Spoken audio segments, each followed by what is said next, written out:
A'udzu billahi minasyaitonir rajim. Bismillahirrahmanirrahim. Assalamualaikum warahmatullahi wabarakatuh. Alhamdulillahirabbil alamin.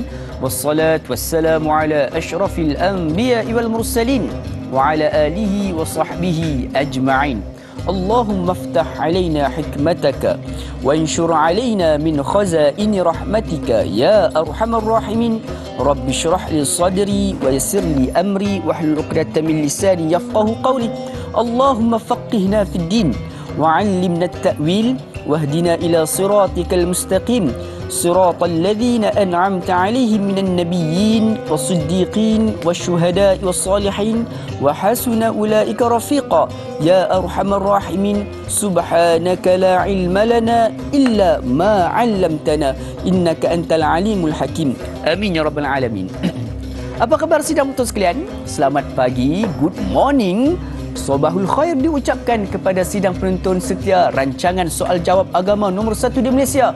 Tak lain dan tak bukan, tanyalah ustaz biar tahu, jangan keliru. Alhamdulillah, pertama-tamanya sama-samalah kita panjatkan kesyukuran kita kepada Allah Subhanahu Wa Taala kerana dengan izinnya, dengan peluang yang Allah Subhanahu Wa Taala berikan, kita masih lagi mampu untuk terus bernafas. Tidak lain dan tidak bukan untuk kita terus mendekatkan diri kita kepada Allah Subhanahu Wa Taala, dan dalam masa yang sama kita mengumpul pahala sebanyak yang boleh agar apa ini menjadi saksi di hadapan Allah Subhanahu Wa Taala di negara akhirat kelak insya-Allah. Jadi pertemuan kita pada pagi ini dalam rancangan Tanyalah Ustaz Biar Tahu Jangan Keliru merupakan salah satu lubuk untuk kita menimba ilmu, dalam masa yang sama untuk kita menambahkan ganjaran pahala untuk kita semua insya-Allah. Alhamdulillah, bertemu lagi kita di dalam edisi 3 November 2022 bersamaan 8 Rabiul Akhir 1444 Hijrah. Alhamdulillah, kita bersyukur Allah mempertemukan kita di pada pagi yang penuh barakah ini insya-Allah. Seperti biasa, dalam rancangan Tanyalah Ustaz Biar Tahu Jangan Keliru, kita membawakan topik-topik yang cukup menarik untuk sama-sama kita pelajari, dan insya-Allah pada pagi ini kita akan bersama-sama mempelajari dan juga mengenali salah satu susuk tubuh tokoh ilmuwan Islam kita pada pagi ini. Siapa dia? Iaitu Al-Farabi. Siapakah Al-Farabi? Apakah di antara jasa-jasa beliau di dalam dunia Islam dan sebagainya? Itu semua kita akan kupas pada pagi ini insya-Allah, dan bagi menjawab setiap soalan daripada sahabat-sahabat saudara serumpun kita yang sedang menyaksikan pada pagi ini bersama dengan saya pada pagi ini, salah seorang tokoh sejarawan Islam yang berada di Malaysia. Kita bersyukur, siapa lagi, tidak lain tidak bukan Ustaz Muhammad Abdullah kita. Assalamualaikum Ustaz. Waalaikumsalam warahmatullahi wabarakatuh. Sihat Ustaz? Alhamdulillah. Alhamdulillah, mudah-mudahan Allah SWT teruskan kekalkan kesihatan untuk kita semua agar kita terus dapat menimba ilmu, dan juga pada Ustaz untuk terus melebar luaskan ilmu untuk kita semua insya-Allah. Jadi sedang sekalian, ada sebarang soalan yang ingin diajukan kepada kami, boleh seperti biasa untuk terus berhubung dengan kami di talian 1-800-881-677 ataupun menerusi Facebook rasmi kami di Tanyalah Ustaz TV3 insya-Allah. Jadi sebagai permulaannya Ustaz, kita nak kenal siapakah sebenarnya Al-Farabi ni. Kita kenal sebelum ni Ibnu Sina, kita juga kenal Ibnu Khaldun dan sebagainya, tapi siapa sebenarnya Al-Farabi ni Ustaz? Silakan. Bismillahirrahmanirrahim. Assalamualaikum warahmatullahi wabarakatuh. Alhamdulillah wassalatu wassalamu ala Rasulillah wa ala alihi washabihi wa man tabi'ahu wa man nasara wa wala. Dalam hati Allah, DJ Dai, moderator kita pada pagi berbahagia ni, kepada penerbit, kepada kru bertugas, kepada seluruh ibu-ibu, akak-akak, ayah-ayah, staf babang yang saya sayangi dan saya doakan dengan kebaikan sekalian. Alhamdulillah, pertama syukur kepada Allah Subhanahu Wa Taala pada pagi berbahagia ni dapat sama-sama kita berada dalam Tanyalah Ustaz pagi ini untuk kita bicara mengenai satu tokoh Islam, iaitu Al-Farabi. Okey. Sebelum kita mulakan, saya suka dulu nak cerita dulu di mana kedudukan maksudnya satu orang ulama dalam Islam ini. Okey. Ibu-ibu, kakak, tuan-tuan, muslim-muslimat sedang penonton yang saya sayangi sekalian, yang membahu ummah ni, yang membahu ummah, bila kita sebut sebagai ummah Islamiah, dia didokong oleh 8 golongan. Okey, 8 golongan. So mana kita tak tahu di mana kedudukan dulu sebelum kita cerita lebih dalam lagi kan. Ummah Islamiah itu didokong oleh 8 golongan. Okey. Siapa dia? Yang pertama adalah kebijaksanaan para pemimpin. Sebab tu kalau kita tengok di zaman Nabi SAW lagi, Sayyidina Abu Bakar, Sayyidina Umar, Sayyidina Osman, Sayyidina Ali, kan? 4 tokoh khalifah Islam. mereka adalah orang yang awal masuk Islam, yang lama bersama Nabi SAW. Tapi kenapa mereka tidak banyak meriwayatkan hadis? Kerana apa? Kerana Nabi bentuk mereka itu sebagai golongan pertama itu pemimpin. Golongan kedua yang membahu ummah ni adalah ilmu para ulama. Jadi maknanya kalau kita sebut mengenai ini Al-Farabi, di mana dia dalam ummah Islamiyah, dia daripada golongan kedua, ilmu para ulama. Yang ketiga, golongan yang mendukung ummah yang ketiga adalah perlu para amilin. Amilin ni pekerja yang membangunkan ekonomi Islam, pendidikan Islam dan sebagainya. Tu perlu para amilin. Golongan keempat yang membahu ummah Islamiyah ini adalah darah para syuhada. Maknanya orang yang maksudnya mengorbankan jiwanya untuk mempertahankan Islam. Okey. Golongan yang kelima adalah doa para solihin. Maknanya orang-orang soleh yang mendoakan maksudnya umat Islamiah itu. Okey. Golongan keenam adalah kehebatan para da'i pendakwah. Semua kita. Kehebatan para da'i, maknanya pendakwah. Sebab itu kita dengar nama-nama besar. Di zaman Rasulullah SAW lagi ada. Maknanya orang-orang yang memang dibentuk oleh Nabi SAW sebagai da'i, sebagai pendakwah. Okey. Golongan yang ketujuh yang membahui ummah adalah harta para agniya. Agniya ni orang-orang kaya. Okey. Dan golongan ke-8 yang membahu ummah adalah rahim wanita solehah. Maknanya wanita-wanita yang solehah, yang mendidik ummah, yang melahirkan generasi-generasi yang hebat. Okey. Jadi bila kita sebut mengenai ulama, okey, maksudnya daripada zaman Nabi SAW lagi sampai kepada akhir zaman, dia adalah salah satu golongan yang penting dalam membahui ummah. Jadi pada pagi berbagi ni kita bicara mengenai salah satu orang ulama Islam, bukan saja ulama yang mahir daripada ilmu agama, tapi juga daripada ilmu-ilmu fardu kifayah kita panggil, ilmu matematik, ilmu perubatan, ilmu falsafah dan sebagainya, iaitu Al-Farabi. Okey. Siapa Al-Farabi? Okey, siapa Al-Farabi? Okey. Ulama-ulama dahulu ni, ibu-ibu kakak tuan-tuan sekalian, ada yang mereka menisbahkan diri mereka dengan nama tempat. Sekarang pun ada ya, contoh macam apa nama Idris Al-Marbawi, Syekh Idris Al-Marbawi, ulama Melayu kita kan. Kenapa nama dia Idris Al-Marbawi? Sebab daripada Merbau. Jadi contoh macam apa nama Syekh Arsyad Al-Falambangi daripada Palembang. Syekh Daud Al-Fatani daripada Fatani. Jadi Al-Farabi ni nama dia adalah dinisbahkan kepada tempat, iaitu Farab. Farab ni iaitu berada di Khurasan. Khurasan ni salah satu nama tempat peta lama. Kalau sekarang ni Khurasan ni termasuk Afghanistan, termasuk apa nama Afghanistan, termasuk sebahagian daripada Asia Tengah, mana Asia Tengah dan sebagainya. Jadi maknanya kalau ada dalam hadis Nabi SAW, Nabi ada menceritakan tentang peranan penting yang dimainkan oleh golongan daripada ma wara'an nahar. Ma wara'an nahar ni kingdom behind the river. Kingdom behind the river ni banyak mereka para ulama. Satu tanah di belakang sungai, iaitu sungai Amu Daria dan sungai Sir Daria. Jadi sungai Amu Daria dan sungai Sir Daria ni menjadi perbatasan kepada negeri yang disebut hadis sebagai ma wara'an nahar atau kingdom behind the river.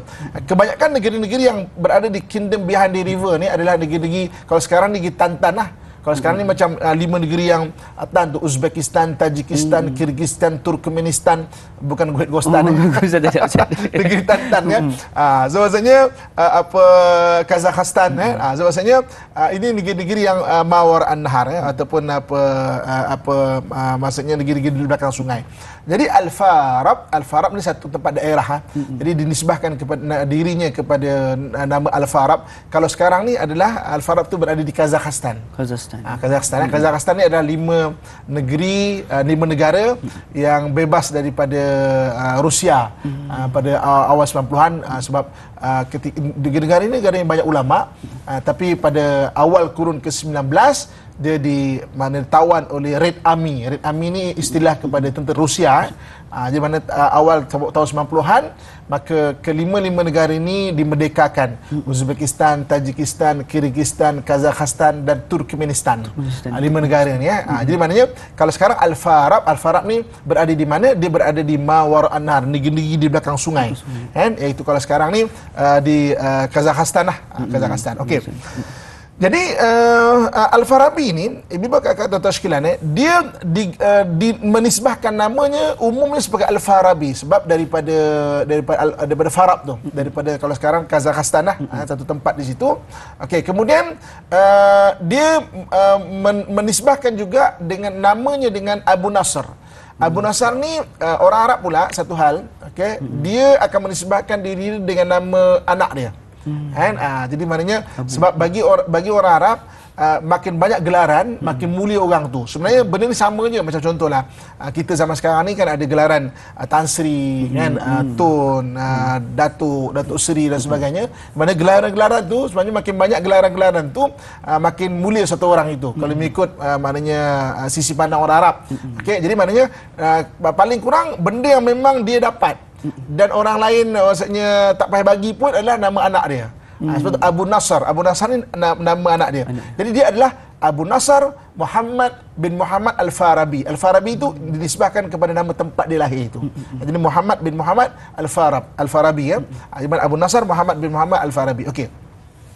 Ibu kakak, tuan-tuan muslim-muslimat yang saya sayangi sekalian, kan. Jadi maknanya satu susuk tubuh yang mana sangat besar dalam dunia Islam. Kerana apa? Kerana dia menjadi jambatan kepada dunia falsafah, sebab dia diiktiraf sebagai orang yang menyusun falsafah Islam. Okey, falsafah Islam tu memang ada sudah, okey, maknanya memang genuine asasnya daripada Al-Quran, kan? Sebab benda-benda falsafah ni benda-benda yang apa beza falsafah dengan sains. Contohnya kalau saya tengok dai pada hari ni, kan, saya bahas sudut sains tadi, kan. Okey, apa nama dai kita, orang yang berkulit sawo matang, maknanya sebagai sudut sainsnya badannya agak tidak maknanya gemuk, tidak gempal.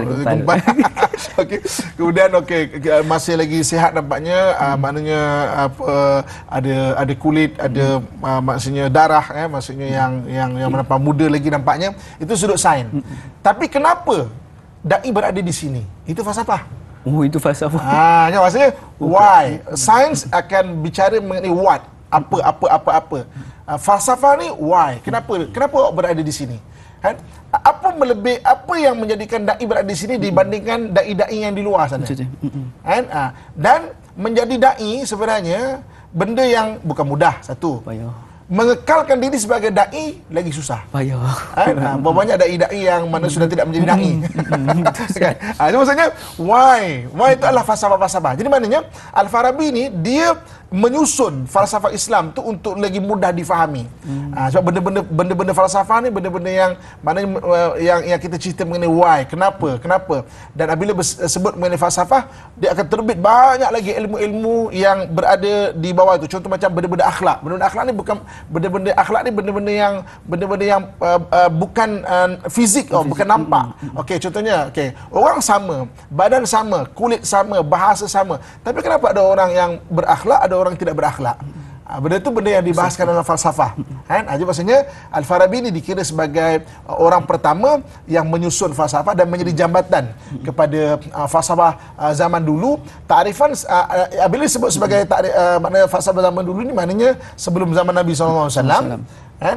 Dan juga kepada falsafah maknanya awal Islam, dan juga kepada falsafah yang menjadi asas kepada falsafah moden, di mana dia menjadi jambatan kepada penyusunan balik ilmu falsafah dalam dunia, bukan saja dunia Islam. Dunia Islam dia orang pertama, tapi dalam dunia dia adalah antara orang yang makna besar dunia prinsip-prinsip falsafah. Nanti kita akan tengok apakah ilmu yang dibahaskan oleh Al-Farabi ini, sebagai orang yang mendapat julukan sebagai sebagai ilmuwan yang luar biasa hebatnya itu. InsyaAllah. Jadi kita untuk permulaan kita dah tahu dah asal-usul pada nama Al-Farabi tersebut, seperti banyak Ustaz Azam Al-Kankari lah. Berasal pada Bukit Kangkar, Tangkak Perak, Tangkak Johor tu. Allah Akbar. Jadi itulah dia sebagai permulaannya, kita sudah pun mengetahui tentang bagaimanakah timbulnya nama Al-Farabi dan sebagainya. InsyaAllah kita akan teruskan lagi mendalami tentang tokoh ilmuwan Islam ni. Namun sebelum itu kita berhenti berehat seketika. Jangan kemana-mana, teruskan kekal bersama kami. Tanya Ustaz biar tahu, jangan keliru.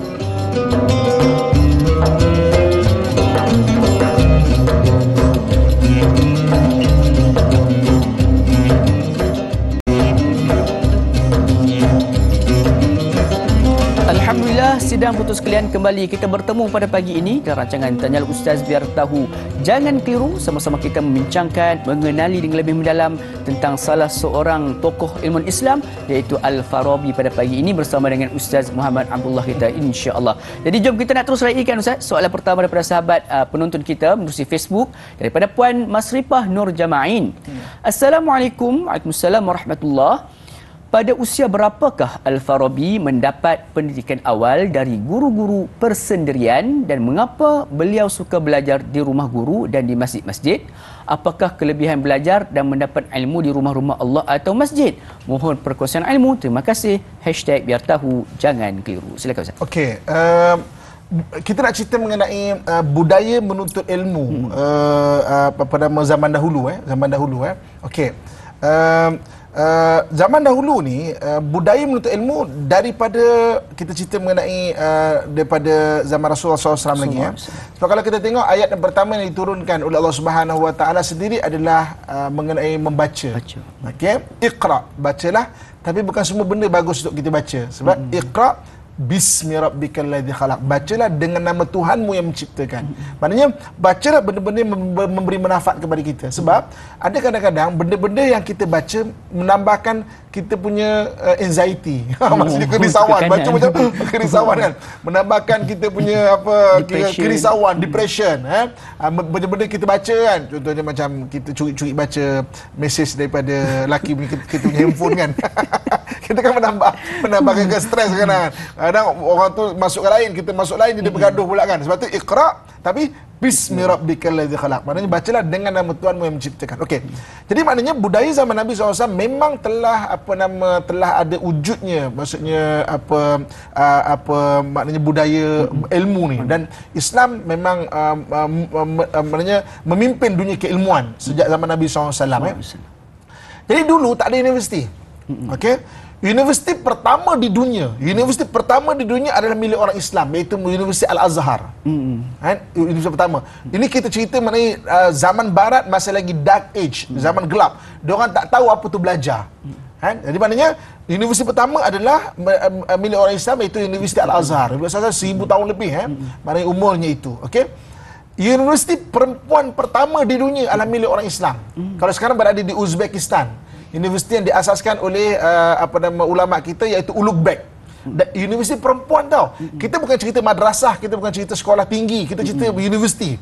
Yang bukan saja belajar ilmu agama, tapi belajar ilmu-ilmu yang fardu kifayah, kita panggil sains, matematik dan sebagainya. Maknanya kita cerita mengenai, kita rasa macam dunia Islam ni macam kalau kita tak faham macam tak berapa hebat, tapi sebenarnya adalah hebat.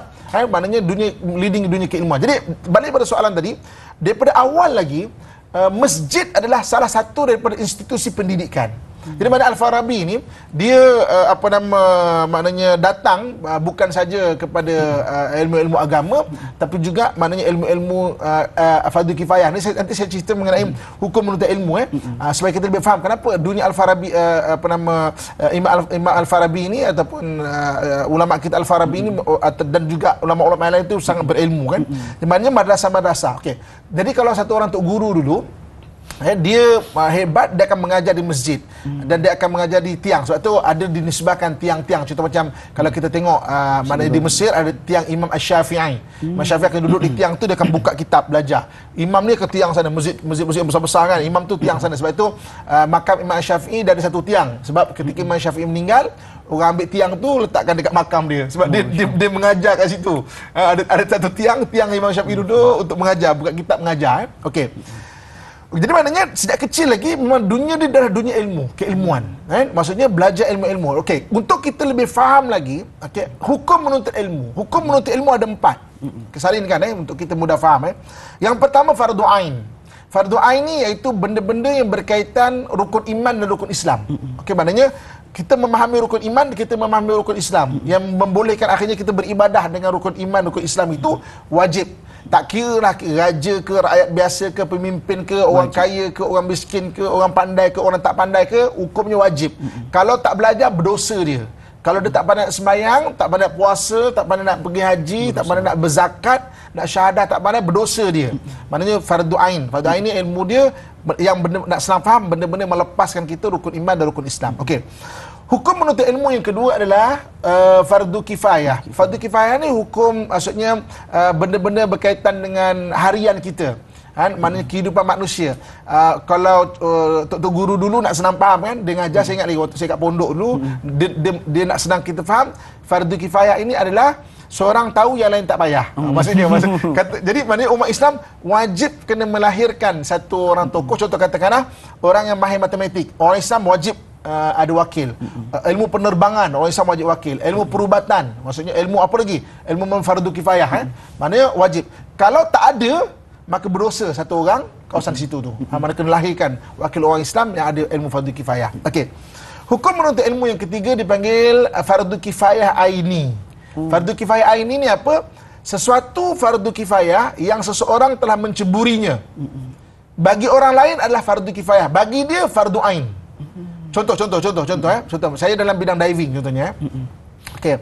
Bagi dai, diving fardu kifayah.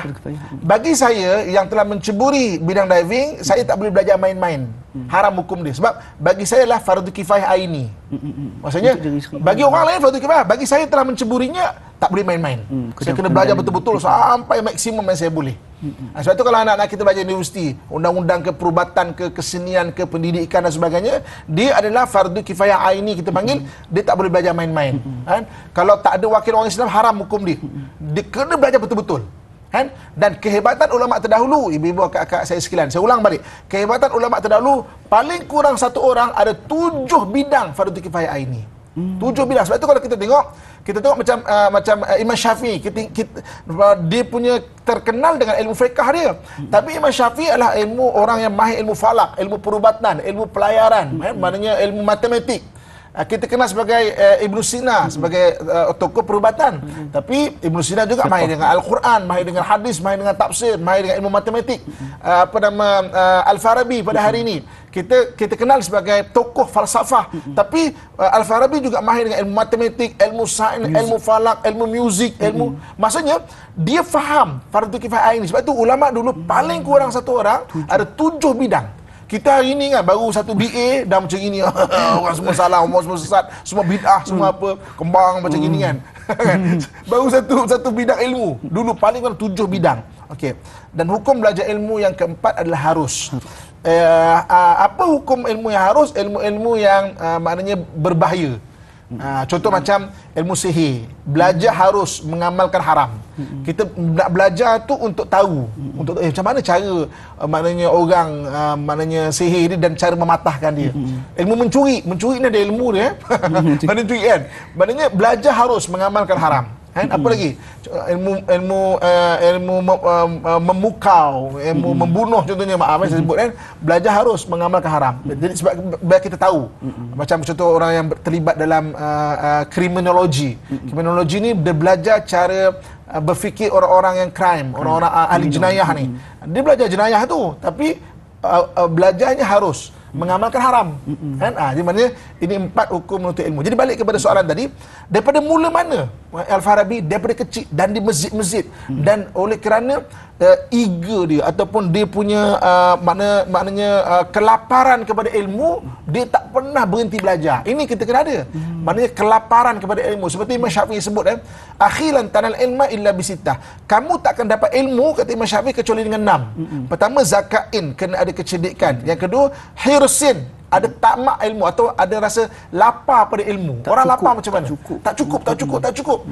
Ini sikit tahu, sombong terus kan. Sebab apa? Tak ada al-hirsin tu. Kan? Maknanya ijtihadin, bersungguh-sungguh. Kemudian bulghah, cukup belanja. Tulaz zaman, panjang masa, dan irsyadil ustaz. Kena ada guru yang bagus. Kan? Jadi mana kalau kata dapat ilmu. Okey, jadi maknanya daripada mana mula Al-Farid belajar daripada kecil dan faham. Kita kena faham tadi 4 hukum menuntut ilmu, fardu kifayah, fardu ain, fardu kifayah aini, dan juga harus. Kan? Jadi ibu-ibu kakak sekalian, jadi kita katakanlah satu bidang kita ada, katakan kita ni cikgu matematik. Jangan rasa macam saya ni ilmu dunia lah. Tak, itu juga ilmu fardu kifayah aini, mana ilmu akhirat. Macam mana kita boleh bawa orang dengan matematik tu kenal Allah. Dia punya ending ilmu tu saja. Jadi maknanya dia punya perakhiran ilmu tu adalah balik kepada Allah Subhanahu Wa Taala, maka ilmu tu adalah ilmu yang berguna buat kita. Allahu Akbar. Jadi sidang putus sekalian, bila kita melihat kembali kebanyakan daripada ulama-ulama terdahulu, mereka memiliki pelbagai kepakaran dalam bidang ilmu yang berbeza. Jadi kita ni memberikan satu semangat untuk kita untuk terus mendalami ilmu. Jangan kita hanya merasa selesa dengan satu ilmu yang kita fahami, tapi tambahkan lagi insya-Allah selepas ini. Jadi sidang putus sekalian, banyak lagi kita akan buatkan berkaitan dengan Al-Farabi, namun sebelum itu kita berhenti berehat sebentar. Jangan ke mana-mana, teruskan kekal bersama dengan kami. Tanya Ustaz biar tahu, jangan keliru, kembali sebentar sahaja lagi insya-Allah.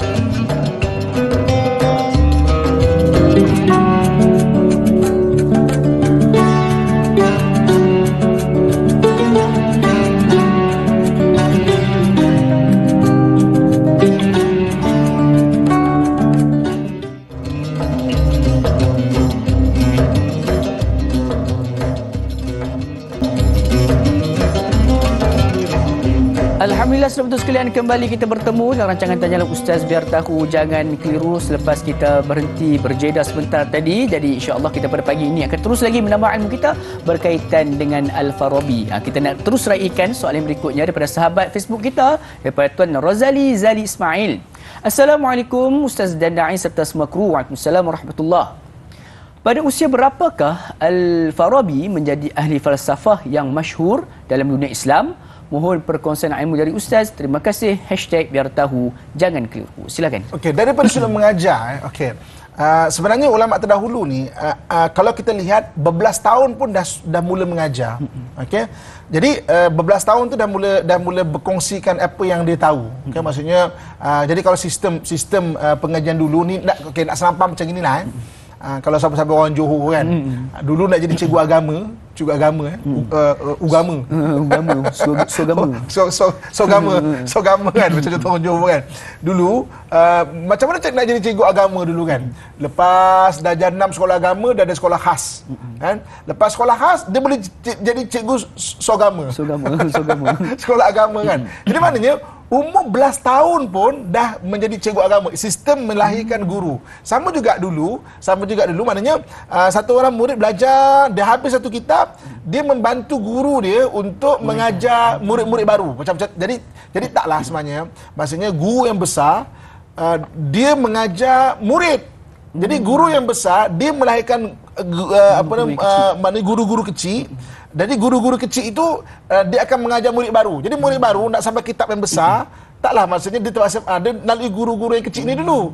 Jadi kadang-kadang setengah kita kan katakan dah hebat satu keilmuan, tapi maksudnya sekali-sekala bolehlah, tapi taklah sentiasa untuk mengajar orang yang awam bawah.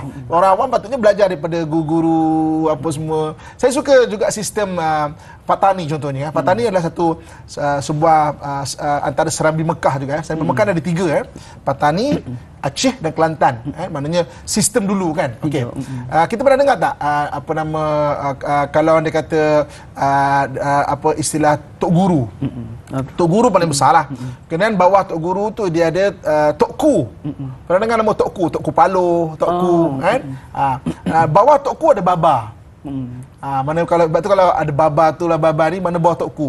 Bawah baba ada ustaz, barulah ustaz. Mana kalau kira macam ustaz ni macam level 4 lah bawah lah kan. Mana ustaz tinggi sikit baba, jadi tok ku, jadi tok guru. Maksudnya jadi kalau orang katakan kita baru nak belajar, kita belajar dengan ustaz dulu. Nanti dah habis kitab ustaz naik balik. Jadi maknanya bila dia jadi maknanya mengajar belas tahun lagi. Bila dia jadi, kalau nak senang faham, tok guru.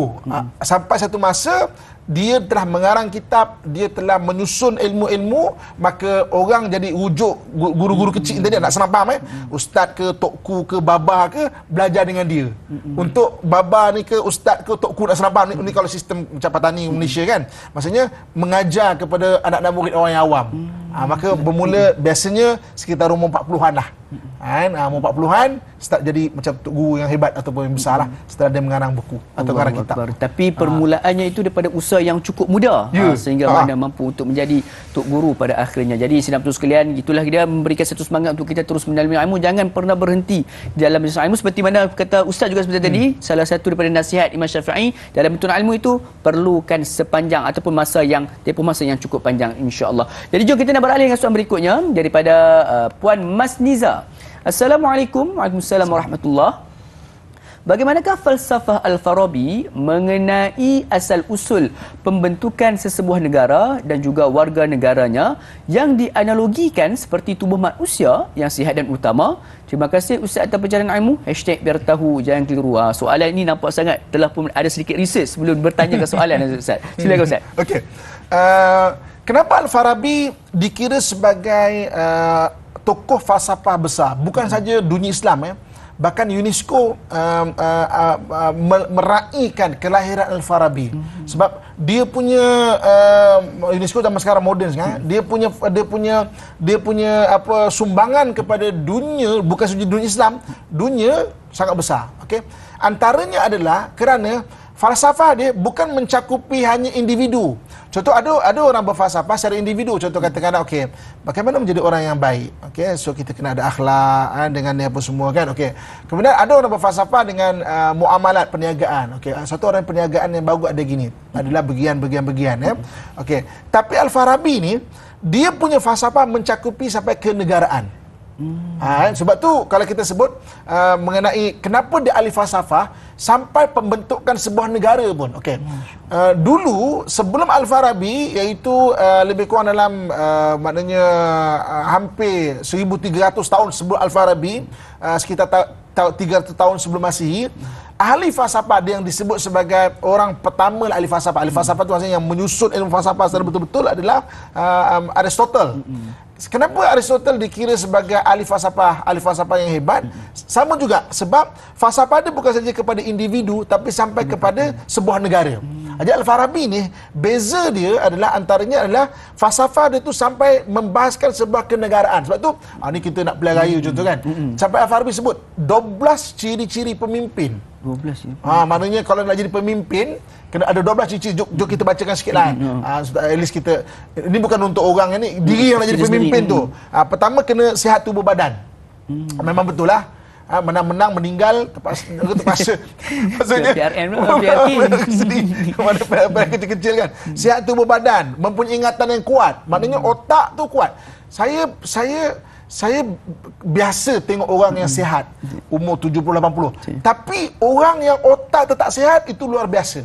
Maksudnya otak ni kena ada makanan juga. Kita bukan saja perlu makanan vitamin C untuk badan, tapi umur 70-80 dah lupa-lupa tak. Kita kena ada makanan otak juga. Sebab tu antara Al-Farabi sebut ingatan kena kuat. Jadi makanan benda sunnah, makanan bagus untuk kesihatan otak. Minyak apa nama zaitun, minyak apa nama habatus sauda, korma, madu kan. Maksudnya kalau herba-herba di Malaysia pun, negara kita pun banyak juga bagus untuk otak. Kajilah, kita bukan cerita minum otak pada hari ni. Yang ketiga, cerdas. Cerdas ni analytical lah. Maksudnya boleh quick respond. Apa nak buat. Yang keempat, bijaksana. Okey. Kita cerita mengenai bijaksana. Apa tu bijaksana? Okey. Pandai belajar. Hari ni tuan-tuan dengar belajar tanya ustaz tiap hari. Tiap hari tanya ustaz. Ada ilmu pandai. Cerdik, orang yang ada pengalaman. Tak semestinya orang pandai dia cerdik. Betul. Ada orang yang memang pandai, ilmu perniagaan hebat, maknanya belajar, mengajar ilmu perniagaan. Anak murid dia lahir jutawan-jutawan, tapi dia sendiri berniaga tak apa-apa jadi. Nak adapt tak jadi. Sebab apa? Dia ada ilmu, pandai, tapi tak ada pengalaman. Maksudnya pengalaman dia akan melahirkan kecerdikan. Okey. Gabungan antara cerdik dan pandai itulah bijaksana. So, bicara mengenai orang bijaksana adalah orang yang pandai dan ada pengalaman. Orang bijaksana. Okey? Belum tentu orang yang mahir mengulas politik, dia berpolitik dia pandai. Contohnya kan. Jadi maknanya itu bijaksana. Dan setinggi-tinggi bijaksana apabila dibantu oleh Allah Subhanahu wa taala. Ini Allah sebut wattaqullah wa yuallimukumullah. Bertakwa kamu kepada Allah maka Allah akan ajar kamu ilmu. Okey, antara lain adalah yang kelima, cintakan ilmu pengetahuan. Si pemimpin mempunyai kata yang bagus. Orang jadi pemimpin ni dia tak boleh mulut jahat. Dia kena bentuk mulut tu, perkataan tu bagus. Tak boleh mulut jahat. Kata orang sana kata-kata kesat tak boleh. Lebih-lebih lagi orang yang memelihara haiwan daripada mulut dia. Mulut itu banyak kandang haiwan. Kalau marah, berlari-lari haiwan terkeluar daripada mulut dia. Ikutlah apa yang dibelanya. Kalau yang dibelanya najis mughalazah, keluarlah najis mughalazah daripada mulut dia. Okey. Yang ketujuh adalah bersederhana. Dia kena relax-relax je lah. Tak apa beria lah. Relax-relax maksudnya tenang orangnya. Cintakan kebenaran.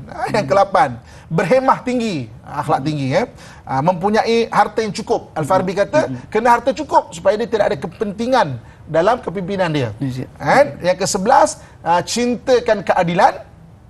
Okey. Sempat ke tu nulis tu? Sempat tak? Laju kau Ustaz. Laju okay, kan? Boleh. Kalau nak ibu laju, buat kat luar tadi lagi lah tak sempat lah tengok ulangan. Tekan butang share. Okey. Cintakan keadilan yang ke-11 dan yang ke-12, berani dan berazam tinggi. Maknanya pemimpin kena 12 ciri-cirinya mengikut Al-Farabi. Jadi, kita balik kepada soalan tadi, kenapa Al-Farabi ni dikira sebagai tokoh falsafah yang hebat? Sebab bukan saja falsafah dia bentuk individu, ada orang bentuk individu, tapi falsafah dia sampai mencakupi kenegaraan. Sebab itulah maksudnya dia dikira sebagai tokoh falsafah bukan saja dunia Islam, tapi dikagumi juga oleh dunia Barat. Yang ketika itu dia sekitar 900 tahun Masihi. Ketika itu Barat dalam dark age. Barat tengah dalam dunia gelap dia. Masih lagi maksudnya tak bertamadun bagi Barat tu. InsyaAllah. Allahu Akbar. Satu perkongsian yang cukup menarik daripada Al-Fadhil Ustaz tentang 12 ciri pemimpin ni. Bagus juga ni untuk dengan musim-musim raya ni, untuk kita pengundi-pengundi untuk memilih kita punya calon sebagai pemimpin kita, insyaAllah. Jadi mudah-mudahan terjawab soalan tersebut. Kita banyak lagi yang kita nak bincangkan, namun sebentar kita berhenti berat sebentar. Jangan ke mana-mana, teruskan kekal bersama dengan kami. Tanyalah Ustaz biar tahu, jangan keliru.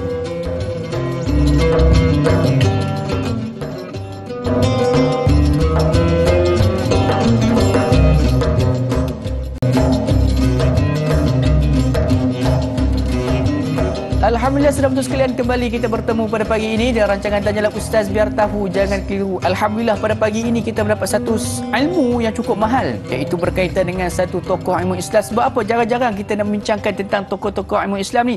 Selalunya kalau kita masukkan tentang individu ataupun figura-figura Islam ni, nabi tak nabi, ulama-ulama yang masyhur. Tapi pada pagi ini kita membincangkan tentang Al-Farabi. Mudah-mudahan pertemuan kita pada pagi ini memberikan 1001 rahmat daripada Allah Subhanahu Wa Taala kepada sahabat-sahabat yang sedang menonton menerusi live Facebook kita pada pagi ini. Seperti biasa, jangan lupa untuk kita sebar luaskan ilmu yang kita dapat pada pagi ini dengan menekan butang kongsi. Ayuh kita sebar luaskan ilmu yang kita dapat pada pagi ini berkaitan dengan Al-Farabi, insya-Allah. Jadi Ustaz, kita nak beralih dengan soalan berikutnya Ustaz.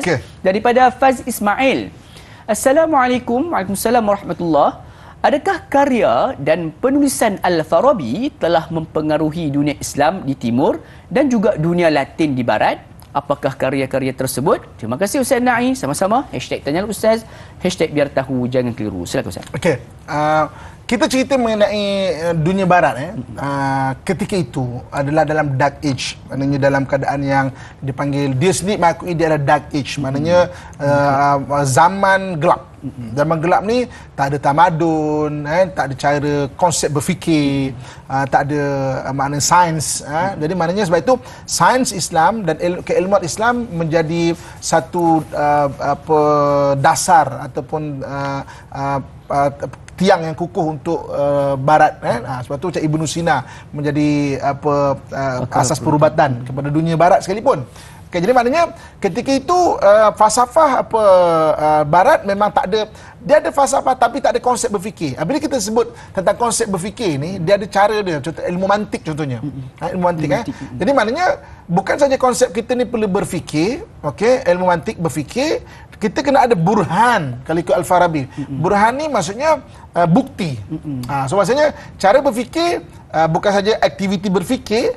Kalau aktiviti berfikir seorang khayal pengalaman, dia kena ada burhan. Burhan ni maksudnya kena ada bukti, kan? Dan juga kena ada satu base. Okey, base. Apa base cara kita berfikir? Bagi kita orang Islam, lepas tu dia Al-Farabi disebut sebagai maknanya pengasas kepada falsafah Islam. Base cara berfikir ni adalah Al-Quran. Mana kena ada base fikir. Sebab kalau orang tak ada base berfikir, dia akan jadi orang yang akan berfikir tapi dia rasa macam dia bebas berfikir, tapi dia mengikut hawa nafsu. Ini Allah SWT sebut dalam Quran, ara'aita man ittakhadha ilahahu hawa. Kamu tak lihat ke orang yang menjadikan hawa nafsunya sebagai Tuhan? Hari ini ada orang yang memang nak moden, nak berfikir, nak bebas, tak nak terikat apa-apa, kan? Maksudnya cara berfikir bebas, ikut saya lah, saya nak buat apa pun, ni hak saya, diri saya. Free thinker sebagainya, kan? Dia kena ada base berfikir ni. Paling kurang kalau zaman moden ni, ada orang kadang-kadang tak nak agama, kan? Dia anggap agama ni kolot. Paling kurang lah undang-undang, ada base berfikir. Maksudnya kau kena respect orang lain, kena undang-undang, baru ada base berfikir. Ni ada orang yang dia nak free berfikir, free thinker, nak bebas berfikir macam jangan kacau, ini hak saya. Okey, hak dia mengganggu hak orang lain. Kalau dia tak nak maknanya nak free, tak ada base berfikir, maknanya masuk hutan lah. Hutan pun kena ada undang-undang juga, kan? Cuba kita cakap, okey, saya bebas, kan? Kita baring dekat busut semut tu, kan? Kita cakap, ikut aku lah, ni hak aku baring mana-mana, ikut aku lah, kan? Cuba baring dekat busut semut tu. Cerah macam depan. Mengganggu kan? Hutan pun ada undang-undang, ada base berfikir. So base berfikir ataupun cara berfikir adalah dengan Al-Quran, ada base. Kalau taklah, paling kurang undang-undang, kan? Dan Al-Quran juga adalah satu agama yang bahas mengenai falsafah, ada juga undang-undang. Kalau orang tak nak undang, pada ada base berfikir. Jadi maksudnya bila begitu, maka base berfikir itu diajarkan cara berfikir sampai orang barat pun dia. Sebab itu dia dikira orang barat menganggap dia sebagai tokoh juga. UNESCO meraihkan hari jadi kelahiran Al-Farabi, kan? UNESCO sebab sumbangan dia kepada dunia barat untuk membentuk base cara berfikir, kan? Macam kalau Burhan tu ada bukti. Itulah jadi base berfikir untuk sains. Mana kalau satu benda tu maknanya nak dibuat, kena ada uji. Okey, mungkin dapat satu keputusan. Uji dapat satu keputusan. Itu daripada base Al-Farabi punya cara pemikiran. Secara burhan ataupun secara aktiviti berfikir, atau ada satu base pada maknanya agama contohnya, kan? Jadi maksudnya sebab itulah dia dianggap sebagai tokoh bukan saja di timur bahkan di barat. Okey, menyebut ini karya-karya. Karya dia banyaklah. Contoh macam Sa'adah Al-Haqiqiyah. Sa'adah Al-Haqiqiyah ni maknanya kebahagiaan hakiki. Kebahagiaan hakiki ni merujuk kepada maksudnya sebuah falsafah kenegaraan. Pemimpin perlu memayungi rakyat, kan? Contohnya. Tapi saya suka Al-Farabi ni satu perkara yang disusun antaranya dalam muzik. Kan? Sampai kitab Al-Musiqi Al-Kabir. Bagi kita rasa macam muzik ni mesti haram sebab daripada barat, kan? Sebab dia barat. Tapi sebenarnya tak. Muzik ni, ilmu bunyi ni daripada Islam tau. Ilmu bunyi ni, kan? Sebab bunyi ni kalau kita tengok, Allah SWT sebut, cuba kamu lihat, maknanya burung-burung yang berkicauan, dia tu sebenarnya bertasbih, mengikut tasbihnya. Bunyi-bunyi ni adalah tasbih. Kita dengar bunyi alam, bunyi pokok, kan? Bunyi pokok, bunyi burung, bunyi kicauan-kicauan.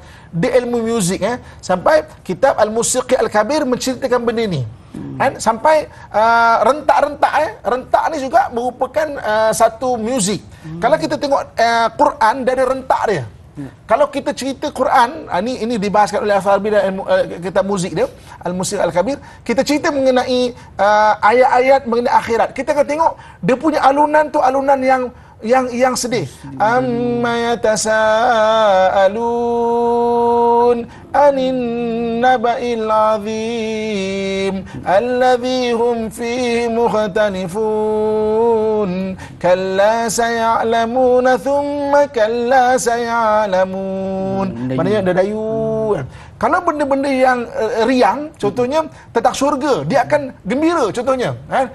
Innalil muttaqina fi contohnya macam apa nama apa contoh macam benda-benda akhirat kan, benda-benda syurga ni rentak dia akan beat laju, melahirkan kegembiraan kan. Apa contoh ayat Quran kan,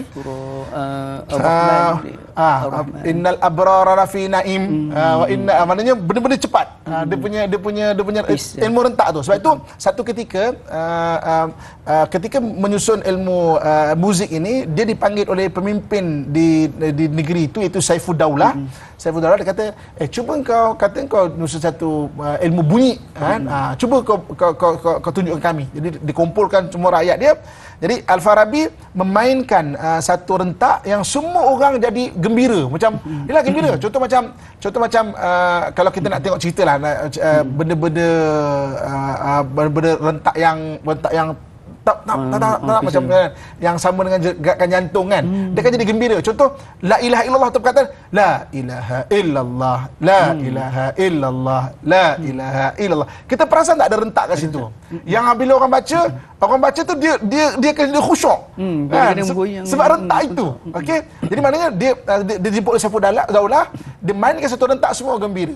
Dia mainkan satu rentak, semua orang jadi semangat macam nak berperang. Kalau nak suruh berperang, semangat. Sebab tu kan ada orang mainkan gendang untuk perang. Dimainkan satu rentak, semua orang tiba-tiba menangis, sedih.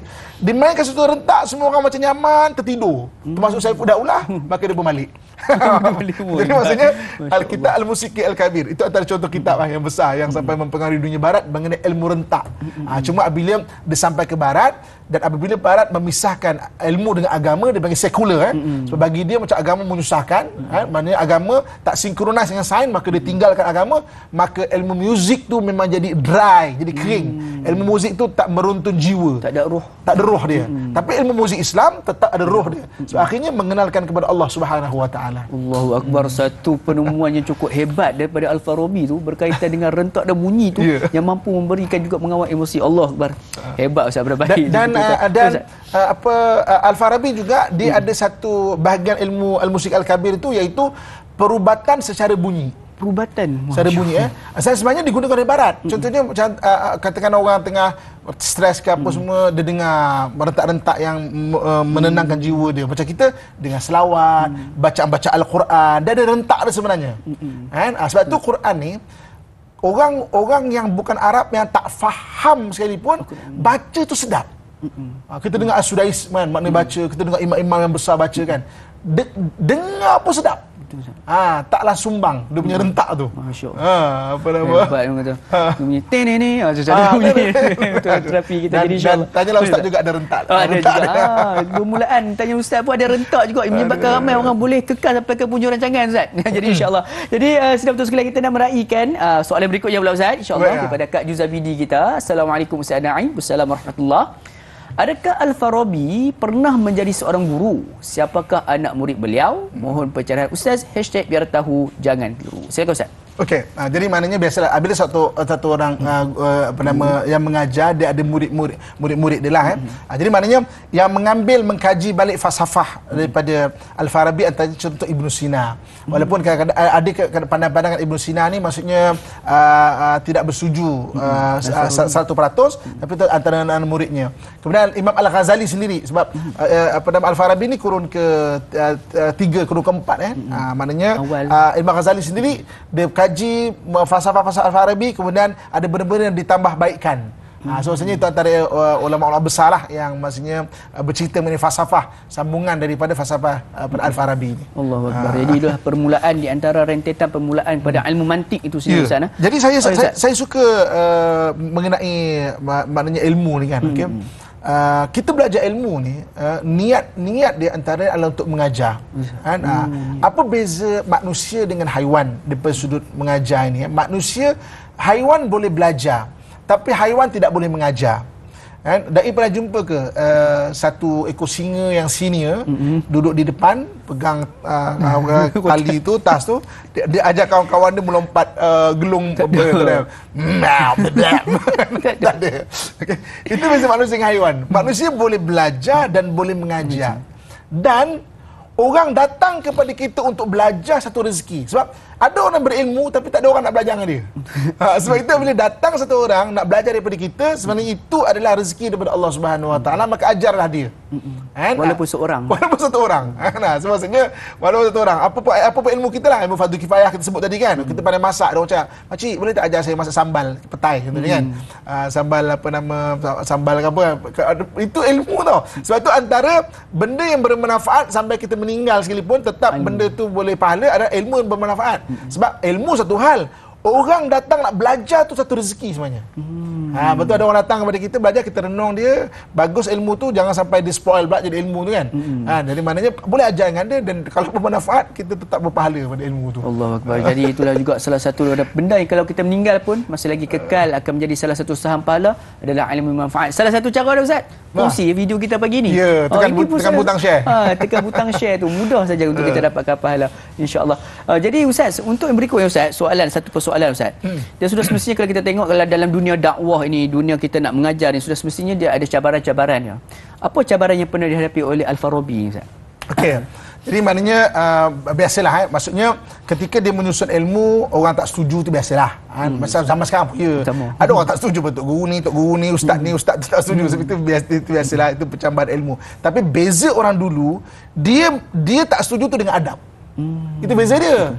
Sekarang ni saya tengok orang maki-maki orang, takut saya tau. Maksudnya takut tu sebab apa? Tak ada adab. Benda adab ni, bibi akak-akak, ayah-ayah saya sekalian, dia sumber kepada keberkatan. Jadi bila kita sebut mengenai kenapa perlu beradab adab ni adalah asas kepada keberkatan. Sebab tu Islam mengajar kita adab. Ada adab bercakap, ada adab cari rezeki, ada adab berkeluarga. Kalau tak ada adab, tak ada berkat. Sebab adab ni sumber kepada berkat. Sekarang ni orang cakap tak ada adab. Dulu walaupun ada perselisihan pendapat, dia ada adab dia. Sebab itu perselisihan mencambahkan ilmu. Sekarang ni tak ada adab, menjatuhkan. Sebab itu perselisihan tidak membawa kepada pencambahan ilmu, malah menjadi orang sombong. Tak betul, ini bid'ah, ini salah, dia saja betul. Benda yang kita tak jumpa bukan mana tak ada. Benda kita tak jumpa bukan mana tak ada tau. Jadi ada kadang-kadang kita kata, mana ada hadis? Ya ke tak ada? Oh ni hadis ni saya biasa tengok kadang-kadang orang bahas mengenai hadis dhaif dengan hadis maudhu'. Hadis dhaif bukan hadis maudhu'. Maudhu' ni memang palsu. Dhaif ni lemah dan banyak sebab. Dan bila sebut hadis dhaif boleh digunakan untuk fadail amal. Bukan maksudnya tak ada hadis ni dhaif. Perbahasan benda tu pun kadang-kadang tidak beradab. Ya orang-orang yang baru faham ataupun baru tahu, ni hadis dhaif ni, seolah dhaif tu seolah palsu pula dhaif tu. Beza benda tu. Maksudnya dia ada adab dia ada belajar sebenarnya kan. Dengan adab, dengan cara yang betul. Wallahu a'lam. Jadi sebenarnya permulaan kepada ilmu itu adalah dengan adab. Dan juga kalau kita tengok sendiri Ustaz, ilmu ataupun ilmuwan yang terdahulu ni, ada juga Imam Syafi'i dan sebagainya, depa belajar kebanyakannya adab dulu, baru kepada ilmu. Ta'allamul adab qabla al-ilmi, kata Imam Malik. Belajar adab sebelum ilmu. Kan adab tu kena penting sebenarnya. Sebab dengan adab tu dia akan mencambahkan berkat.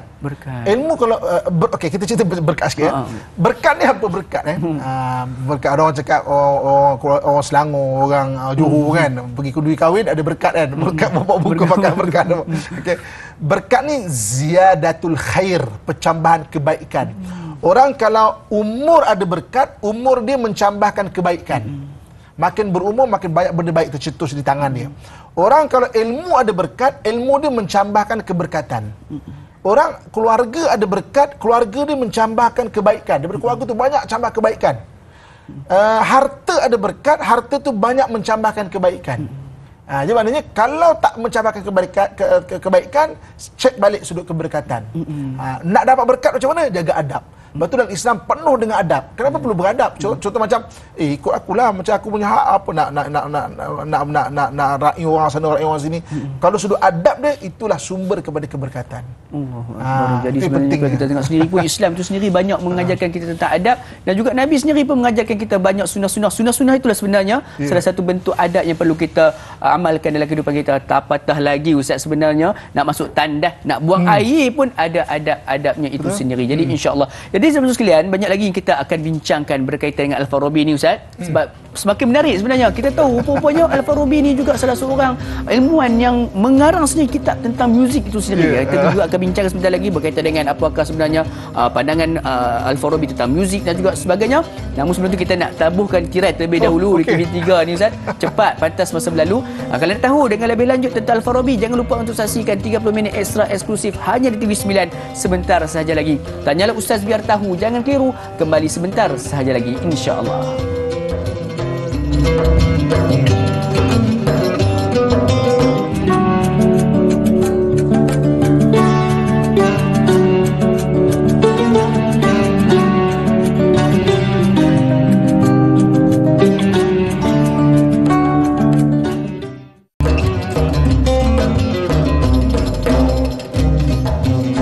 Alhamdulillah, sedang betul sekalian, kembali kita bertemu pada pagi ini dalam rancangan Tanyalah Ustaz biar tahu, jangan keliru. Alhamdulillah, sedang betul sekalian, kita kembali bertemu setelah kita berhenti berehat sebentar tadi. Jadi kita masih lagi membincangkan topik berkaitan dengan salah satu sosok tubuh tokoh ilmuwan Islam, iaitu siapa lagi? Al-Farabi. Jadi pada pagi ini banyaklah sebenarnya input-input kita dapat berkaitan dengan Al-Farabi ni, merupakan salah seorang pakar dalam pelbagai bidang, antaranya ilmu falsafah, antaranya lagi ilmu muzik dan juga sebagainya. Jadi kita teruskan lagi perbincangan kita pada pagi ini dengan meraihkan soalan berikutnya daripada Puan Hana Wanci. Assalamualaikum. Waalaikumsalam warahmatullahi. Siapakah nama sebenar Al-Farabi dan susur galur keturunannya, seorang tokoh pemikir falsafah Islam yang dikenali sebagai Muallim As-Sani dan ahli falsafah kedua dalam ketamadunan Islam? Mohon pencerahan Ustaz. Terima kasih Ustaz Naim. Sama-sama #biar tahu jangan keliru. Jadi berbalik pada soalan ni Ustaz, kita nak highlightkan kepada perkataan Muallim As-Sani itu Ustaz. Okey. Okey. Ibu-ibu, kakak, tuan-tuan, muslim-muslim Ahmadullah sekalian. Okey. Bila kita bicara mengenai ilmu falsafah ni kan, ilmu falsafah ni di antara orang barat dengan orang timur, dia dimulakan oleh orang timur. Sebab itu kalau kita tengok orang-orang belah timur ni banyak tokoh-tokoh agama contohnya. Contoh macam para anbiya, para nabi juga adalah daripada orang timur, kan? Boleh kata semua nabi lah, kan? Jadi ada yang berpendapat kenapa nabi-nabi ni banyak berada di Timur Tengah, Timur Tengah ni sebab orang-orang Timur Tengah ni memang yang keras-keras. Maknanya saya dah dunia diving, kita selit sikit kan. Ikan ni macam manusia, macam manusia. Extreme weather, extreme panas kan, manusia jadi ganas. Contoh macam orang Arab kan, extreme panas kan, jadi orangnya agak ganas-ganas. Ikan pun sama juga. Kalau tempatnya ekstrim sejuk, ikan tu ganas. Sebab tu kalau Great White Shark dekat apa nama Pacific Ocean atau Atlantic kan, tu memang sebab ekstrim sejuk, ikannya ganas, kan?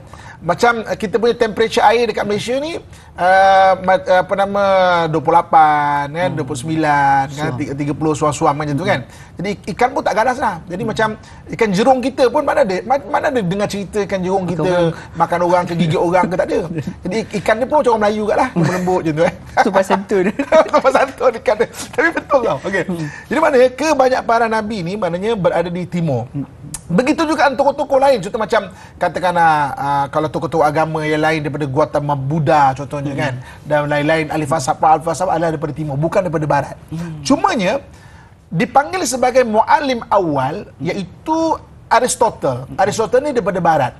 Kerana Aristotle ni diambil falsafah-falsafah timur ni disusun sebagai satu ilmu. Aristotle ni dia punya tarikh dia adalah 300 tahun sebelum Masihi. Dia adalah guru kepada Alexander the Great. Okey. Jadi ada khilaf daripada ahli sejarah Islam, siapakah Iskandar Zulkarnain? Siapakah Zulkarnain yang disebut dalam Al-Quran? Ada yang berpendapat dia adalah Cyrus the Great. Cyrus the Great ni 500 tahun sebelum Masihi. Ada yang kata adalah Alexander the Great. Alexander the Great 300 tahun sebelum Masihi. Kalau bagi pandangan saya melihat ciri-ciri antara Cyrus the Great dan Alexander the Great, saya lebih kuat mengatakan bahawa Cyrus the Great itu adalah Zulkarnain. Kan? Sebab Zulkarnain ni maknanya yang punya dua tanduk. Kalau kita pergi dekat Persepolis, maknanya istana lama Cyrus the Great, memang ada lukisan gambar dia ada memakai dua tanduk. Itu daripada sudut maknanya bukti sejarah sendirilah. Dan dia adalah Sayyidina Degrit adalah orang yang beriman. Dia yang menyelamatkan orang beriman daripada Bani Israel dan membangunkan balik Jerusalem. Jerusalem ni pernah dihancurkan, dihanguskan pada kurun kelima sebelum Masihi oleh Nabucodonosor. Nabucodonosor daripada Iraq. Di mana dia selamatkan balik orang beriman dan bangunkan balik Jerusalem. Cyrus the Great. Okey. Balik kepada Alexander the Great ni. Jadi Aristotle ni zaman Alexander the Great. Dia adalah guru kepada Alexander the Great. Dia menyusun balik falsafah-falsafah ni sebagai satu ilmu yang tersusun. Sebab tu dia dipanggil mu'allim al-awwal. Maknanya orang yang alim daripada sudut falsafah tu. Okey. Kenapa Al-Farabi dipanggil mu'allim thani? Mu'allim thani ni daripada maknanya orang yang alim kedua daripada sudut ilmu falsafah, sebab dia menyusun balik. Maknanya ilmu falsafah ni disusun balik sebagai satu ilmu yang berdisiplin. Maknanya bila sebut falsafah, dia ada beberapa ilmu dia. Contohnya ilmu mantik. Ilmu mantik ni ilmu cara berfikir. Ilmu mantik kan, berfikir ni rupa dia ada ilmu dia. Kan, mana cara kita menyusun pemikiran kita, cara kita mengotakkan pemikiran kita. Otak kita ni kena kotak-kotakkan Ada cara pemikiran dia. Ada cara berfikir, cara bercakap, mana ada ilmu di cara bercakap. Maksudnya itu ilmu falsafah tu disusun. Sebab itu dia adalah kemudian beza Aristotle dan juga Al-Farabi. Al-Farabi mengiktiraf agama. Jadi sebab itu dia disebut sebagai orang ahli falsafah pertama Islam. Maknanya macam mana dia bahaskan mengenai akhirat, macam mana dia membahaskan mengenai akhlak, macam mana dia membahaskan sampai kepada kenegaraan. Itu antara kelebihan dia. Aristotle dia bahas kenegaraan sampai Aristotle dia ada buku mengenai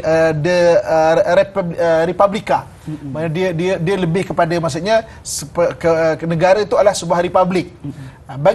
Bagi Al-Farabi, dia membahaskan dari sudut pemimpin-pemimpin itu dan mengiktiraf khalifah dan sebagainya. Maksudnya dari sudut penyusunan itu. Sebab itu dia panggil mu'alim sani. Mu'alim sani ni orang barat sini kata dia adalah the second teacher. Ataupun mu'alim sani daripada ilmu falsafah, sebab dia menyusun balik dan dia digabungkan dengan maknanya divine knowledge, ilmu wahyu tu kepada ilmu falsafah ni. Dia mengiktiraf. Kalau Aristotle semata-mata logik, dia logik dan juga ada base wahyu tu, base agama tu yang dibahaskan. Betul dia digelar sebagai mu'alim sani. Jadi itulah perbezaan di antara Al-Farabi dan juga Aristotle, di mana Al-Farabi ni dia ada base agama itu sendiri. Macam itu juga kita semua kena ada base agama itu dalam apa saja yang kita lakukan, insya-Allah. Jadi Ustaz, kita beralih dengan soalan berikutnya Ustaz daripada Puan Rahimah Saud. Assalamualaikum. Waalaikumsalam warahmatullahi. Apakah faktor-faktor yang membawa kejayaan Al-Farabi menjadikannya seorang ahli falsafah yang terkenal? Terima kasih Ustaz Nai. Sama-sama. #biar tahu jangan keliru. Silakan Ustaz. Okey, daripada sudut ilmu falsafah, kenapa Al-Farabi menjadi ilmu falsafah yang terkenal? Sebab dia mengambil juga manhaj Al-Quran sebagai ilmu falsafah dia. Jadi maknanya Al-Quran tu sendiri dia ada satu manhaj falsafah. Dia ada cerita mengenai manusia daripada mana, sedang pulang ke mana, bahas mengenai tentang akhlak, bahas mengenai tentang falsafah kehidupan. Sebab itu dari sudut ilmu muzik, Al-Farabi menyusun mengenai terapi muzik dalam kehidupan manusia dan mengembalikan semangat dan jiwa manusia. Bila kita cerita mengenai muzik pada hari ini, ustaz-ustaz kita banyak sebut muzik itu haram dan sebagainya, merujuk kepada muzik barat. Sebab muzik barat ni muzik sekular. Dia memisahkan langsung antara agama tu dengan juga ilmu. Dan kita, ilmu muzik kita tetap ada falsafah ketuhanan. Ilmu rentak kita, macam saya sebut tadi, rentak ilmu ni dia ada muzik ni ada rentak dia. Contoh macam kata benda-benda yang tegas, contohnya kan kita boleh tengok macam ayat Quran bagaimana cerita mengenai ilmu benda-benda yang benda-benda tegas. Contoh macam tadi wailul likulli humazatil lumazah alladhi jama'a malan wa 'addadah. Kan maknanya kan ketegasan. Binasalah orang yang maknanya mengadu domba, yang mengumpulkan hartanya. Kenapa tak ada punya wailul likulli humazatil lumazah alladhi jama'a malan wa 'addadah. Kan tegas dia tu, nampak tak? Bagaimana kalau benda-benda yang akhirat yang gembira, rentak dia gembira. Fa idza barikal basaru wa khasafal kamaru wa jumi'a syamsu wal qamar. Maknanya nampak tak rentak dia? Ada rentak-rentak yang memujuk. Contohnya macam ya ayyatuhan nafsul mutmainnah wahai orang yang mempunyai jiwa yang tenang, irji'i ila rabbiki radiyatan mardiyah. Baliklah kamu kepada Tuhanmu dalam keadaan redha lagi diredai. Okey. Allah tahu jiwa kita ni kadang-kadang maksudnya sedih, sakit, maknanya, tapi Allah suruh kita ubat jiwa kita. Dan bila kita sampai satu tahap kita ada tenang, mutmainnah, meninggal kita dialu-alukan macam gini lah, perantau kita balik daripada perantauan, kita dialu-alukan, wahai perantau, pulanglah. Pulanglah perantau, kami tahu kamu sedih, sakit sebagainya, pulanglah. Nampak dia punya panggilan tu kan. Jadi apabila sebut muzik yang Islam. Bukan kita kritik maknanya muzik yang seolah semua muzik tu jahat, muzik barat. Jadi itulah perbezaan antara muzik di antara muzik Islam dan juga muzik daripada barat. Ada rohnya itu daripada dalam muzik Islam ni, insya-Allah. Jadi sedang sekalian, banyak lagi yang kita akan bincangkan tentang Al-Farabi. Namun sebelum itu kita nak berhenti berehat sebentar. Jangan ke mana-mana. Teruskan kekal bersama kami. Tanyalah Ustaz biar tahu, jangan keliru. Kembali sebentar sahaja lagi, insya-Allah.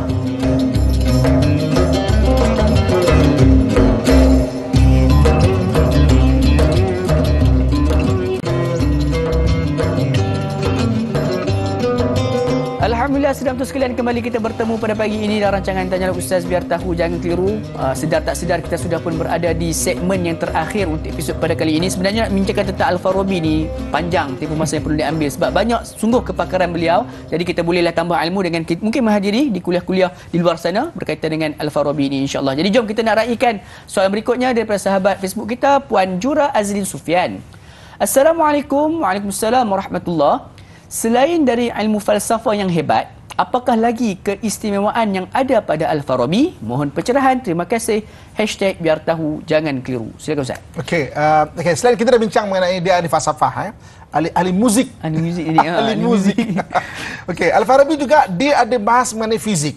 Okey, maksudnya ini kita cerita zaman gelap, dark age bagi Eropah. Dia dah bahas mengenai al-khala wal faragh. Al-khala wal faragh ni iaitu vacuum. Teori vacuum yang menjadi asas kepada mengenai pressure, atmosphere pressure dan juga ambient pressure. Itu asas. Pressure ni tekanan. Contoh macam hari ni kita boleh ambil nafas kan, sebab ada kekuatan paru-paru kita untuk pressure gas tu boleh masuk. Kalau paru-paru tak kuat, orang terpaksa pakai gas tube kat ini kan. Dia tak ada paru-paru tu untuk tarik pressure kan, ataupun kalau orang koma intubator tu kan, sampai terus direct, tak perlulah paru-paru tu ada effort untuk ni kan. Jadi maknanya saya dalam dunia diving, macam mana pressure ni sangat penting, sebab bila berada dalam satu kedalaman, kita ada pressure kita, paru-paru kita juga akan mengecut. Sebab tu kita perlu kekalkan untuk bernafas. Dan kita tak boleh nak menahan nafas. Katakan dalam 10 meter, paru-paru kita sebenarnya lebih kecil. Kita tahan nafas ke atas, paru-paru tu boleh lebih pressure angin tu, maka boleh meletup. Kalau senang fahamlah bahasa dia. Boleh meletup kan. Maksudnya boleh pecah paru-paru tu kan. Dia ada teknik dia. Jadi dengan pressure, contoh macam kapal terbang ke atas. Itu basic ilmu pressure juga.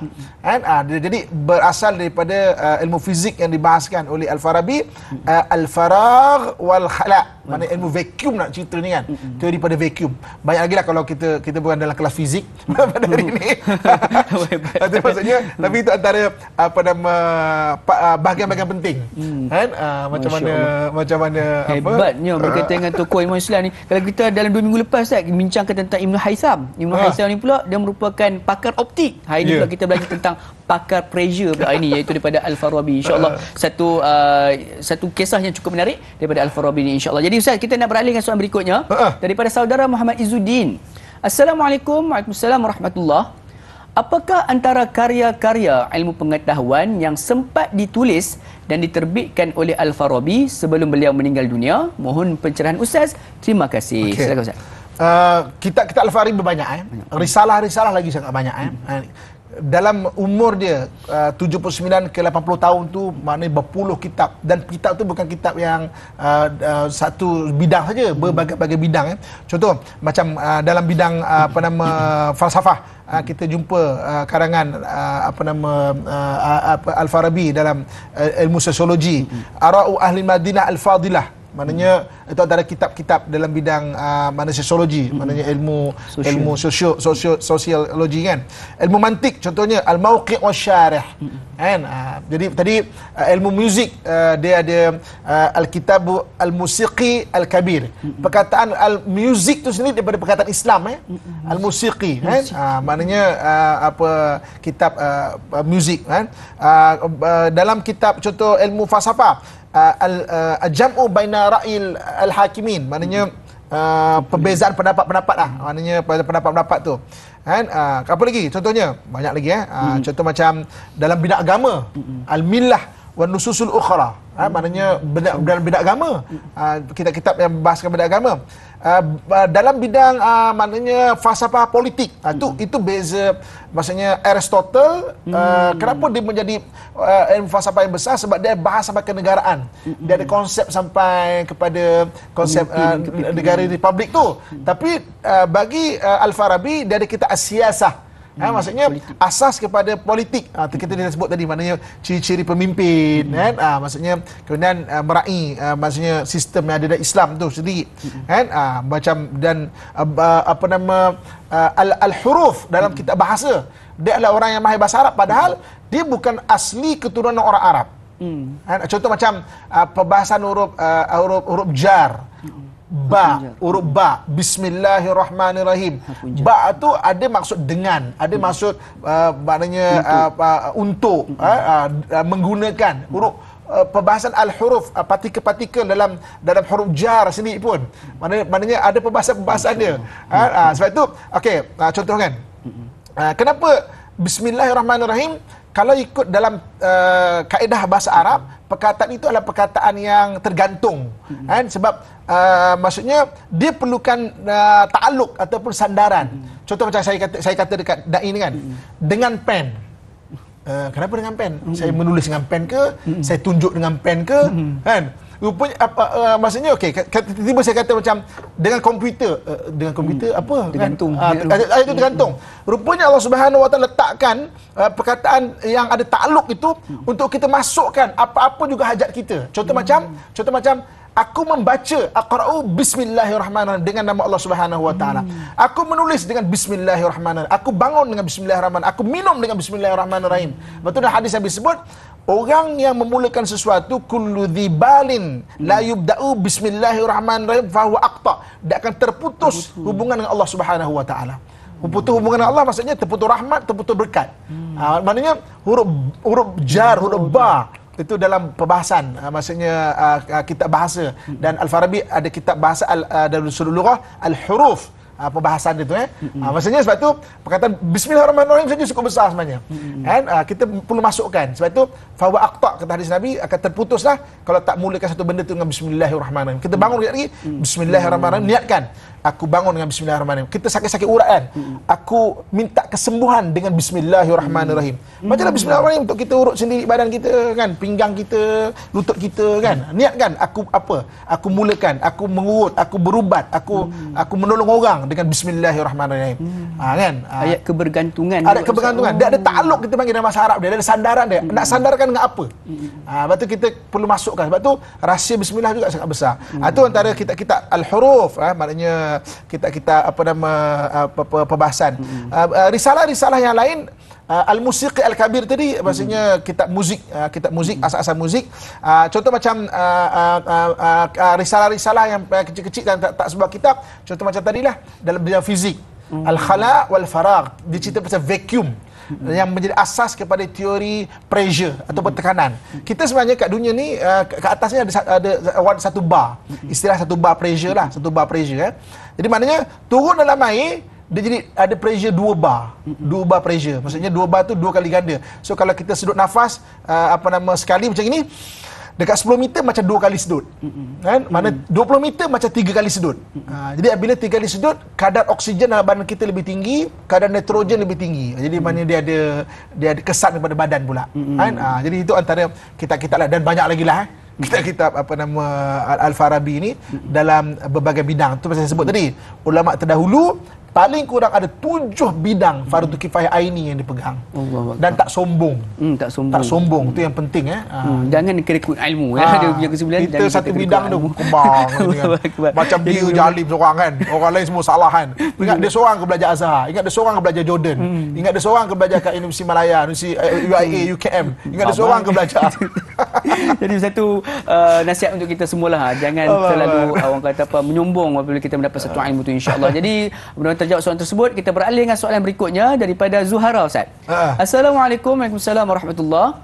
Apakah Al-Farabi pernah berkahwin? Siapakah isteri dan anak beliau? Dan juga soalan kedua, pada usia berapakah Al-Farabi meninggal dunia? Di manakah beliau dikebumikan? Mohon pencerahan Ustaz. #biar tahu jangan keliru. Nak tahu satu soalan Ustaz. Tadi Ustaz menarik. Ustaz bincangkan tentang nama-nama kitab juga, risalah-risalah yang dikeluarkan oleh Al-Farabi. Nak tanya, di mana ke tempat simpanan dan bagaimana boleh sampai kepada negara-negara barat, Ustaz? Okey, sampai satu masa apabila universiti ni universiti pertama milik orang Islam, Universiti Al-Azhar, jauh lebih dulu daripada Oxford, jauh lebih dulu daripada universiti yang berada di Eropah, adalah milik orang Islam.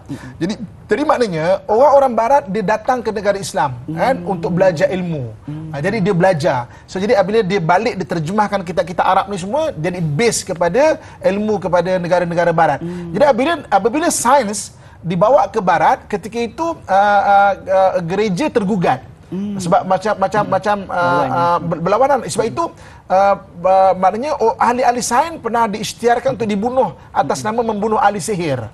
Sebab itu akhirnya ahli sains ni declare ataupun isytiharkan, kita punya ilmu ni tak ada kena-mena dengan agama, tak ada kena-mena dengan gereja. Itulah berlaku sekularisme daripada sudut ilmu di barat. Tapi tidak dalam dunia Islam sebenarnya. Sebab dunia Islam mengiktiraf sains. Kan? Ada lebih 500 ayat sains dalam Al-Quran. Lebih 500 sains. Contoh macam Allah SWT sebut mengenai pergerakan wasyamsu tajri li mustaqarrin laha. Maknanya matahari ni bergerak di atas paksinya. Dulu ahli astronomi kata matahari statik. Bumi yang bergerak, planet-planet bergerak, tapi Quran sebut matahari juga bergerak. Akhirnya ahli astronomi mengakui matahari juga bergerak di atas paksi dia. Contoh macam surah Yasin. Allah SWT sebut bahawa Allah ja'alakumul minasyajaril akhdari nara. Aku jadikan pada pokok hijau ada bahan bakaran. Nanti kamu akan menyalakan bahan bakaran itu. Pada milenium ini, apabila orang menemui teknologi biodiesel, daripada pokok-pokok ni boleh diekstrak ada minyak dan boleh jadi bahan bakaran alternatif kepada petrol. Contoh macam kat dunia kita, kat negara kita ni, contoh macam minyak sawit sendirilah. Macam Allah SWT sebut sendiri. Jadi ada lebih 500 ayat sains dalam Al-Quran. Itu belum lagi Allah sebut, banyak lagi lah, kita bukan cerita tajuk itu. Jadi maksudnya bagaimana Islam tidak memisahkan dengan sains, dan itu perbezaan apabila ilmu itu dibawa ke barat, akhirnya terpisah dalam sekularisasi ilmu yang berlaku di barat. Dan kenapa tadi kita dah cerita apabila gereja rasa tercabar dengan ahli sains yang belajar dari orang Islam ni. InsyaAllah berbalik pada soalan Zuhara kita tadi, Ustaz, berkaitan dengan pernah berkahwin ke ataupun juga siapakah. Kalau kita nak tahu kata Al-Farabi, yang belakang dia ada nama Al-Farabi lah. Sebab itu dia carry nama keturunan dia. Contoh macam kita tengok banyak hari ni ada keturunan As-Siddiqi. As-Siddiqi itu keturunan Sayyidina Abu Bakar radhiyallahu anhu. Contoh macam hari ni ada contoh macam As-Saghaf, keturunan Rasulullah daripada jaluran As-Saghaf. Jadi mana Al-Farabi juga, kalau kita tengok ada sesengah di negara-negara Arab ada carry nama itu keturunan Al-Farabi. At-Tamimi, bersahabat At-Tamimi dan sebagainya. Okey, berapa usia Al-Farabi meninggal dunia dan di mana dikebumikan? Usianya 79 tahun, ada beberapa pendapat 80 tahun, dan dikebumikan di Babu Saghir di Damsyik, Syria. Syria. Babu Saghir ni tempat pemakaman banyak orang-orang ulama-ulama kan, dan juga para sahabat juga banyak di sana. Babu Saghir maknanya yang berada di Damsyik ataupun Syria. Besok kalau Syria besok dah dibuka balik, dah perang dah agak aman, boleh ziarah sana. Sangat banyak sejarah mengenai ulama-ulama dan juga para sahabat dan juga orang ilmuwan Islam yang berada di sana. InsyaAllah, mudah-mudahan dengan terjawabnya soalan daripada Zuhara tersebut menjadi satu kesimpulan buat kita bersama untuk mengenali dengan lebih mendalam berkaitan dengan Al-Farabi ini, insyaAllah. Jadi Ustaz, kita sudah pun berada penghujung rancangan, sedikit bacaan doa ringkas pada Ustaz, insyaAllah. Silakan. Auzubillahi minasyaitanirrajim. Bismillahirrahmanirrahim. Alhamdulillahirabbil alamin wassalatu wassalamu ala asyrafil anbiya'i wal mursalin wa ala alihi washabihi ajmain.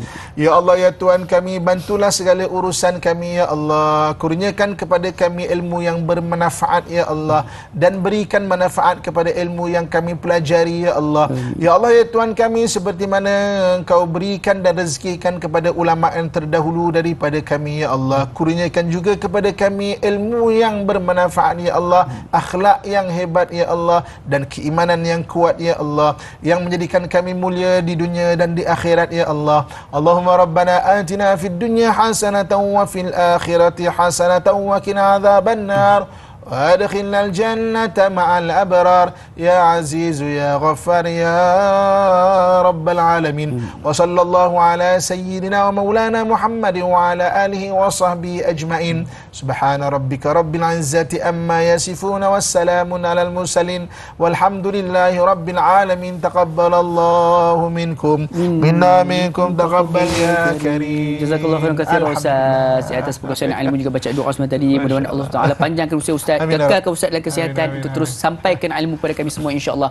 Jadi sedang betul sekalian, jangan lupa untuk saksikan rancangan Tanyalah Ustaz pada esok hari bersama dengan moderator kita Da'i Hakim dan juga ahli panel kita Al-Fadhil Ustaz Dr. Muhammad Nizam Abdul Kadir yang akan membincangkan topik berkaitan dengan jangan menyelekehi ulama kita. Jadi sedang betul sekalian, satu tajuk menarik. Jangan lupa untuk saksikan pada esok hari. Jadi saya dan Luqman, mohon maaf sekiranya ada terkurang di mana-mana, terkasar tutur bicara, tersilap tutur kata. Mudah-mudahan kita bertemu lagi di lain episod rancangan Tanyalah Ustaz, biar tahu jangan keliru. Akhirul kalam, wabillahi taufiq wa hidayah. Wassalamualaikum warahmatullahi wabarakatuh. Masya Allah. Ustaz. Sama-sama.